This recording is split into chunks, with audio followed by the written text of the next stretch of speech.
Salut tout le monde! J'espère que vous allez bien, que vous n'avez pas trop eu mal au ventre après tous les lapins au chocolat ou les petits œufs que vous avez mangés. Et aujourd'hui, je vous propose de partir en voyage. Alors, oui, on ne va pas partir bien loin, confinement oblige. Cependant, je vous recommande d'attacher votre ceinture.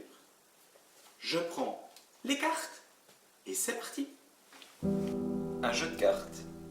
Un objet si simple, si commun, que vous allez retrouver presque partout dans le monde. Pas forcément à chaque fois sous cette forme, c'est-à-dire 52 cartes, réparties en 2 couleurs, rouge et noir, 4 familles, pique, cœur, trèfle et carreau, plus 2 jokers.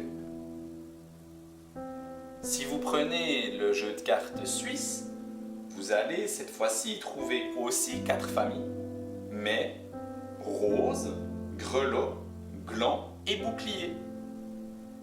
En Espagne, vous aurez par exemple coupe, or, bâton et épée.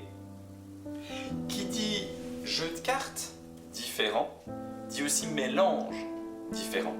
Et c'est exactement ce domaine qui m'intéresse tout particulièrement pour aujourd'hui.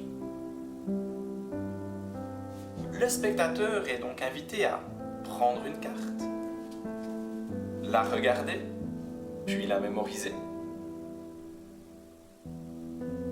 Et je vais utiliser un premier mélange, un mélange très couramment utilisé par chez nous qui nous vient de France, le mélange français. On va profiter de ce mélange français pour remettre votre carte dans le jeu.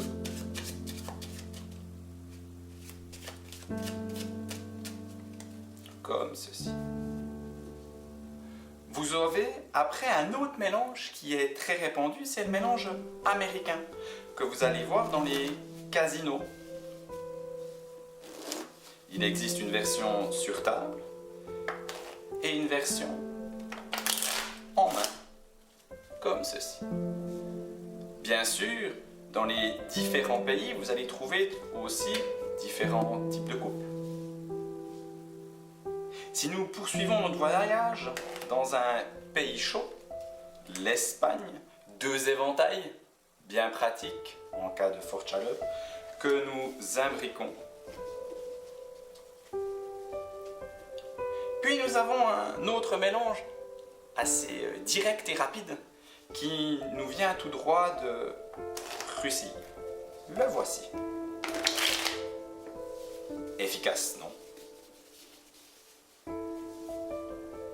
Et maintenant, voici mon préféré, le mélange japonais. Je vous le montre. Quelques cartes face en bas, face en l'air, un peu face en bas, un peu face en l'air. C'est pas le plus simple, parce qu'après, je vous ne cache pas que c'est un peu le chenille. Il y a des cartes face en l'air, face en bas, face en bas, face en l'air, un peu de tout. Un peu de tout, à moins d'y ajouter une formule magique. Celle-ci est universelle. Abracadabra. Et là, oh, toutes les cartes sont revenues dans le bon ordre. À part une carte. C'est déjà bien. Une exception. À moins que ça soit pas une exception. Quelle était votre carte? Dame de trèfle.